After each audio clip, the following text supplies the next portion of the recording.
C'était une journée décisive aujourd'hui pour l'affaire Carlton. La Cour de cassation a rendu cet après-midi son verdict sur le dépaysement du dossier. Et c'est un non qu'elle a finalement rendu. Non, le dossier ne sera pas délocalisé, il restera bien à Lille. Cette décision permet au juge lillois de garder la main sur l'enquête.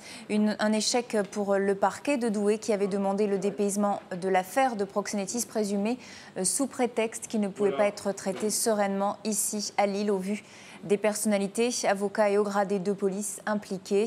La décision de la Cour est en revanche une victoire pour les avocats de la défense. Vous le voyez, qui s'y étaient opposés, comme Franck Berton, l'avocat du directeur de l'hôtel, qui craignait qu'avec le dépaysement, le dossier soit étouffé. Cet après-midi, il se disait donc soulagé. On l'écoute. Alors pourquoi c'est une victoire? Parce que tout simplement, il n'y avait pas lieu, ni sur la forme, ni sur le fond, de vouloir dessaisir les 3 juges d'instruction lillois, que c'était une volonté, me semble-t-il, affichée de vouloir enterrer cette procédure et d'interdire aux juges d'aller plus loin. C'était une atteinte à l'indépendance de la justice.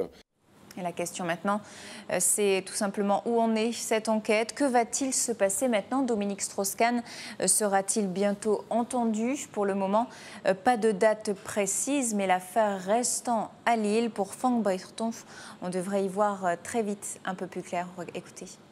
Moi, je ne suis pas le maître du calendrier des juges d'instruction. Mon client a été entendu hier pendant 7h30 dans cette affaire. J'avais fait la demande il y a près de 15 jours. Les juges continuent à travailler la preuve. On a été entendu hier.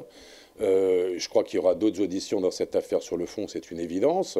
Si Dominique Strauss-Kahn doit être entendu, il l'a demandé, il le sera. Vous savez, je crois que manifestement, cette requête est l'illustration qu'il fallait faire échec à l'indépendance des juges.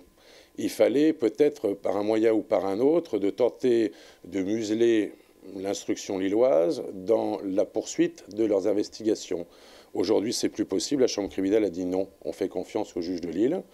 Un peu plus tard, donc, dans la journée, Franck Berton a annoncé que son client, Francis Henrion, directeur de l'hôtel Carlton, mis en examen dans cette affaire de proxénétisme aggravé, a été remis, lui, en liberté. Il a été entendu hier durant 7 heures par les juges d'instruction.